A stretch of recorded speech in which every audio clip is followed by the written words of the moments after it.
Welcome to Chatting with Kat. Um, as you know from a previous video, I suffer from CPTSD, depression, and anxiety. Well, December is not my favorite month of the year. Not all of it was bad. In 1989, on the 10th of December, I got to welcome my big, fat, chunky monkey of a brother. He was the chunkiest baby I have ever seen. He weighed 10 pounds and 13 ounces. I don't know how my mom did it. And he was so cute. And I only got to spend maybe 4 days with him. And it was time to go spend the rest of my vacation with the Christmas vacation with my dad. So, I tried and I whined that I didn't want to leave my little brother. He was so adorable. My mom said, "It's not like we're not going to be here when you get back." Famous last words. I went reluctantly to my dad's for our Christmas time with him, and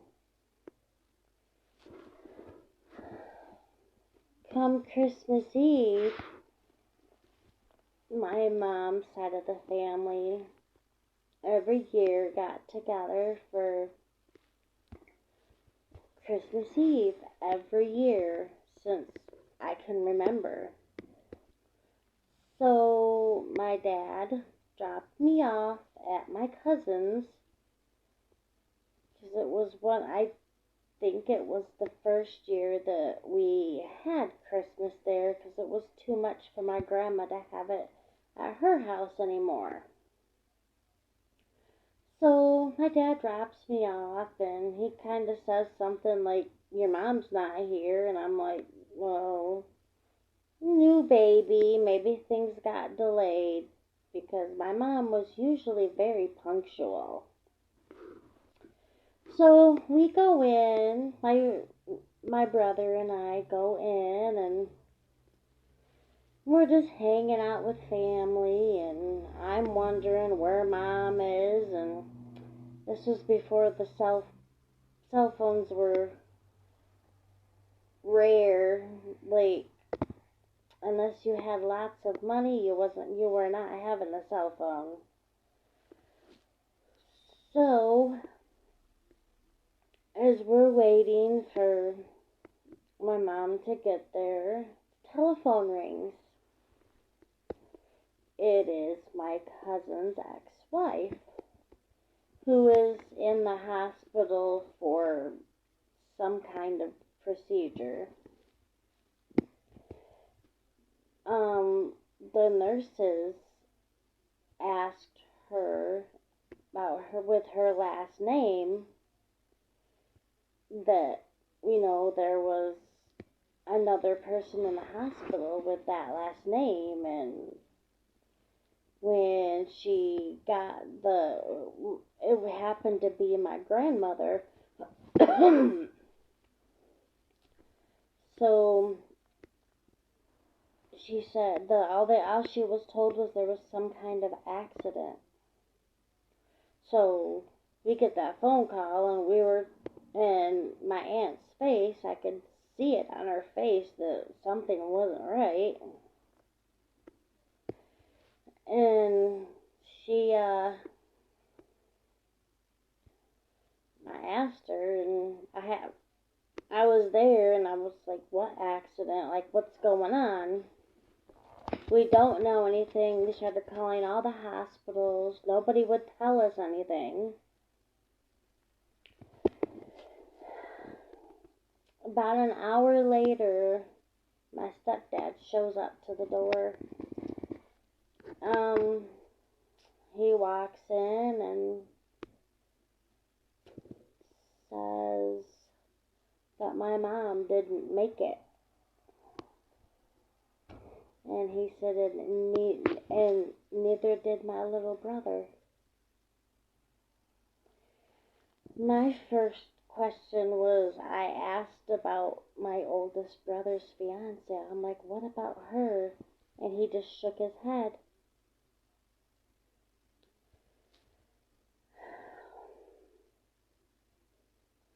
One of the hardest nights of my life. We all went to the hospital because my little sister was also in the car along with my mom, my little brother, and my oldest brother's fiance were all in the car.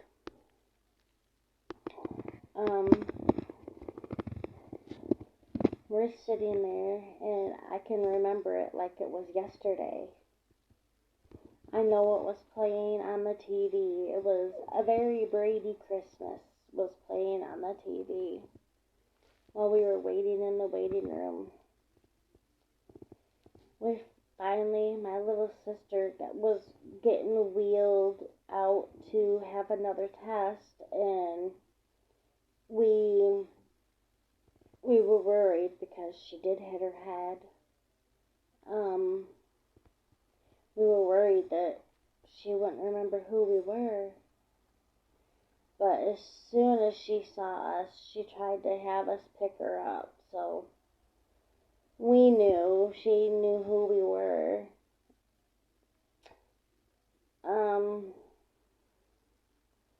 She was just shy of 2 then.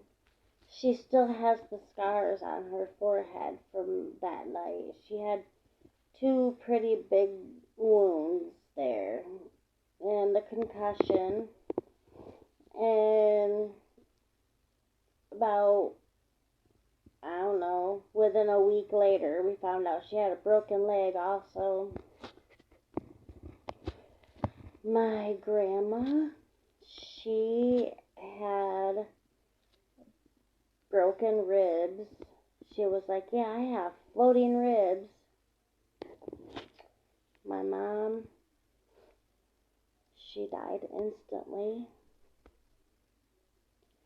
along with my little brother. My oldest brother's fiance, she was declared brain dead. They waited for her parents to come to the hospital before removing life support. I lost 3 members of my family on Christmas Eve. So, for a long time, I really didn't care about Christmas.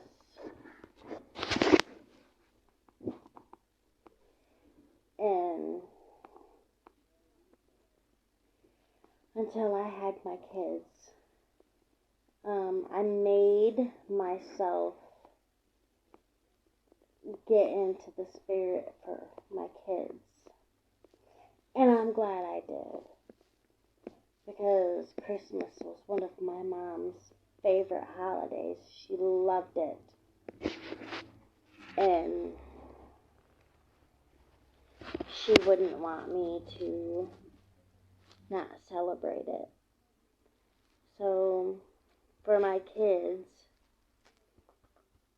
I forced myself to get into the spirit. I have to do the same every year. It's forced. And then eventually I do get into the spirit every year.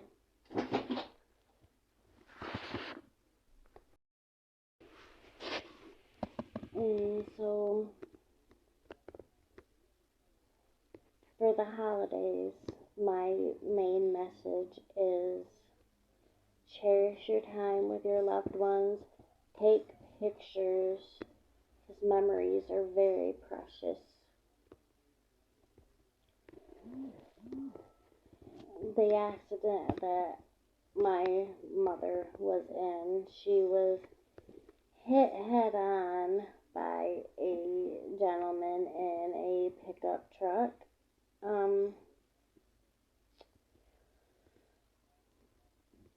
I wasn't there. I don't know too many details. I just know that the gentleman and his wife that were in the other vehicle, they were injured. They both survived. And I lost 3 members of my family. So, this time of year, hold on to your loved ones, because you never know. Thanks, guys. And if I don't get back on here before Christmas, Merry Christmas. Please like, subscribe, comment, and I will see you next time.